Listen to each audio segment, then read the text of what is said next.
একটা খবর দেখছি যে শেখ মুজিবকে স্বাধীনতার ঘোষক দাবি করে পোস্ট, এসি ল্যান্ড প্রত্যাহার। ব্রাহ্মণবাড়িয়ার সরাইল উপজেলার সহকারী কমিশনার ভূমি সিরাজুম মুনিরা কাইসান। কি ঘটনা এখানে? ঘটনা দেখা যাচ্ছে যে বলা হচ্ছে যে তার ফেসবুক পোস্টে সে স্বাধীনতা দিবস উপলক্ষে একটা পোস্ট দিছে, একটা বাণী দিছে। সেখানে শেখ মুজিবুর রহমানকে স্বাধীনতার ঘোষক দাবি করছে। কিন্তু ওই সহকারী কমিশনার যে সিরাজুম মুনিরা, তিনি বলছেন যে তার ফেসবুক হ্যাক হয়েছে, হ্যাক হয়ে অন্য কেউ তাকে বেকায়দা ফেলার জন্য এটা করছে। পরে তিনি ফিরে পাইছে এবং এটা নিয়ে মানে বিএনপি তারা মানে স্বাধীনতা দিবসের কুচকাওয়াজে গেলে বিএনপি নেতা কর্মীরা তোপের মুখে পড়ে। তো বিষয়টা এত উত্তেজনা আবার ভালো না।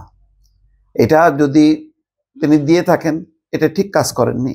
এখন এই মুহূর্তের তিনি যদি মানে সেটা মনেও করেন স্বাধীনতার ঘোষক মনে করতে পারেন, এটা নিয়ে তো যেহেতু ডিভিশন আছে, কিন্তু যেহেতু সরকারি দায়িত্বে আছেন উনি এটা মানে ঠিক করেননি। এটা হচ্ছে উনি যদি নিজে সত্যি সত্যি লিখে থাকেন। আর যদি হ্যাক হয়ে থাকে তাহলে তো এটা করার কিছু নেই। এটা যে কেউ, বহু বিখ্যাত মানুষের এরকম ফেসবুক হ্যাক করে এরকম উল্টাপাল্টা পোস্ট দিয়ে তাদেরকে বেকায়দায় ফেলার ইতিহাস আছে। তো এইগুলি তদন্ত সাপেক্ষ ব্যাপার। একজন সরকারি কর্মকর্তা, অত্যন্ত জুনিয়র একজন নারী কর্মকর্তা, এর আগে তো একজন রীতিমতো চাকরিতে সাসপেন্ড হয়েছে, মামলা হয়েছে, তারপরে এখন সে জামিনও পাইছে।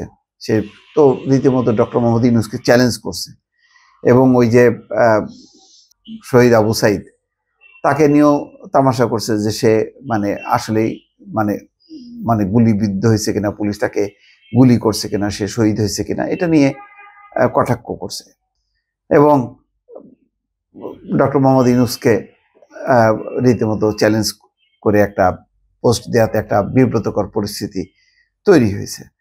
তো সেটা একটা আলাদা, আর এটা কিন্তু একদমই আলাদা। এখানে এই এসি ল্যান্ড সে কতখানি এই ঘটনার তার দায় আছে না আছে এটা প্রশ্ন সাপেক্ষ। সুতরাং এইভাবে মানে রিয়াকশন না দেওয়াই ভালো।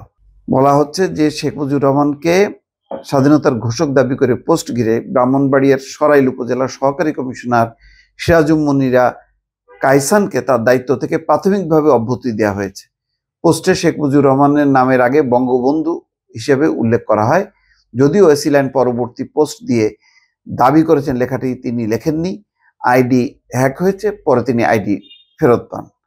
পোস্ট দেওয়ার পর সরাইল অন্নদা উচ্চ বিদ্যালয় মাঠে স্বাধীনতা দিবসের কুচকাওয়াজ অনুষ্ঠানে গেলে সেখানে বিএনপি নেতা কর্মীদের তোপের মুখে পড়েন এসি ল্যান্ড সিরাজুম মুনিরা কাইসান। এরপর তিনি মাঠ থেকে ফিরে আসেন।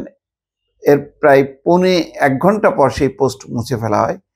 পরে আরেকটি পোস্ট করা হয়। এতে প্রথম পোস্টটি ফেসবুক হ্যাক করে করা হয়েছে বলে দাবি করেন তিনি।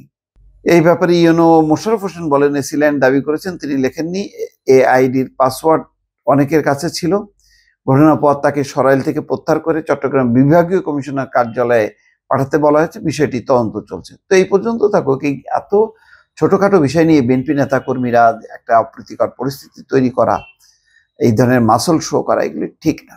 প্রতিবাদ করতে পারে, তারা প্রতিবাদ লিপি করতে পারে, কিন্তু এমন কোনো অনাকাঙ্ক্ষিত পরিস্থিতি তৈরি যাতে না হয়, প্রশাসনের অন্যরাও যাতে ক্ষুব্ধ না হয়। আর ঘটনাটা যেটা আমি বললাম, যেটা তদন্ত করে দেখুক যে এটা আসলে তিনি লিখেছেন নাকি আসলে হ্যাক হয়ে অন্য কেউ তার নামে লিখেছেন। এই আর কি। দর্শক ভালো থাকবেন। আল্লাহ হাফেজ।